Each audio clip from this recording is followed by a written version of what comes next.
আসসালামু আলাইকুম। সবাই কেমন আছেন? আশা করি ভালো আছেন। আমি হাবিবুল বাশার অ্যাডভোকেট, ঢাকা জজ কোর্ট। আজকে আবার আরেকটি গুরুত্বপূর্ণ ভিডিও নিয়ে আপনাদের সামনে চলে আসলাম। আজকে যে বিষয়টি নিয়ে আপনাদের সাথে আলোচনা করব, সে বিষয়টি হচ্ছে স্বামী যদি স্ত্রীর আগে মামলা দায়ের করে, সেক্ষেত্রে স্বামী বিজ্ঞ আদালত থেকে কি সুবিধা পেতে পারে?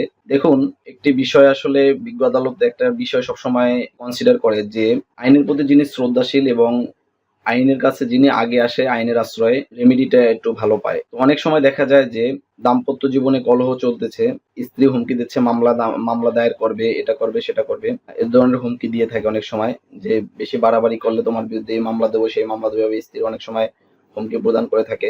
এক্ষেত্রে যদি স্বামী স্ত্রী মনে করে যে আমার স্ত্রী যেকোনো সময় আমার বিরুদ্ধে মামলা করে দিতে পারে, ক্লেম করতে পারে বিজ্ঞ আদালতে, তাহলে স্বামী যদি স্ত্রীর আগে মামলা দায়ের করে, সেক্ষেত্রে সে কিছুটা সুবিধা পাবে। তো কিভাবে সুবিধাটা পাবে?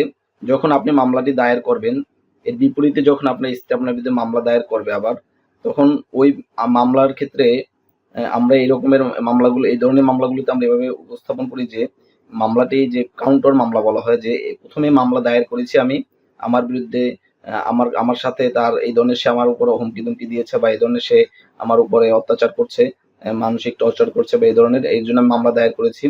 তার প্রেক্ষিতে সে মামলা দায়ের করেছে। তার মানে সে হচ্ছে দ্বিতীয় মামলা।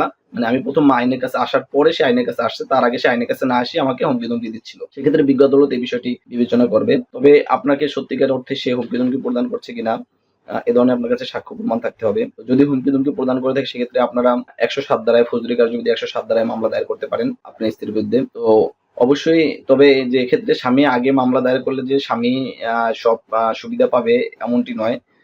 বিজ্ঞ আদালতে বিচারের ক্ষেত্রে সাক্ষ্য প্রমাণ যে যত বেশি উপস্থাপন করতে পারে বা যার সাক্ষ্য প্রমাণগুলো সঠিক, তার পক্ষেই বিজ্ঞ আদালত রায় দিয়ে থাকেন। তো এক্ষেত্রে স্ত্রীর আগে স্বামী মামলা দায়ের করলে সেক্ষেত্রে হয়তোবা কিছুটা হয়রানি থেকে সে সেফগার্ডে থাকে।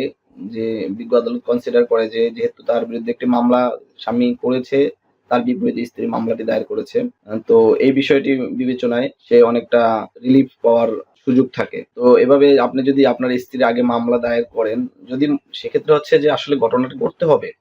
আসলে যদি ঘটনা না ঘটে আপনি একটা মামলা দায়ের করলেন, সেটা আসলে ঠিক নয়। যদি ঘটনাটি ঘটে বা আপনাকে হুমকি-দুমকি সে দিচ্ছে, অথবা আপনি বুঝতে পারতেছেন যে যেকোনো সময় সে মামলা করে দিবে, মামলা করার প্রস্তুতি নিচ্ছে, আপনি টের পেয়ে আপনি আপনার আগে মামলা করে আপনার মামলা দায়ের করতে পারেন।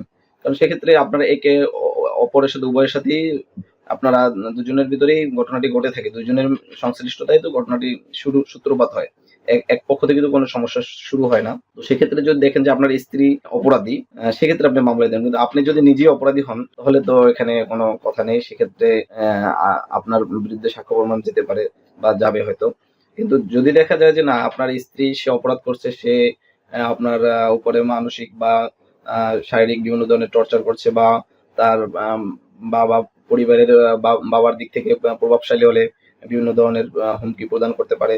সেই সমস্ত হুমকির বিরুদ্ধে আপনারা মামলা দায়ের করতে পারেন, অথবা প্রচলিত আইনে অন্যান্য যে বিধানগুলো আছে সেক্ষেত্রেও আপনারা মামলা দায়ের করতে পারেন। তো ধন্যবাদ সাথে থাকার জন্য। এরকমের আরো যদি কোনো বিষয়ে জানার থাকে আপনাদের, তাহলে আমাকে প্রশ্ন করবেন মেসেজের মাধ্যমে। আরো বিস্তারিত জানতে আমার ব্যক্তিগত সেল ফোন নাম্বার 01781142357, এই নাম্বারে যোগাযোগ করতে পারেন। ধন্যবাদ সবাইকে। ভালো থাকবেন সবাই, সুস্থ থাকবেন। আসসালামু আলাইকুম ওয়া রাহমাতুল্লাহ।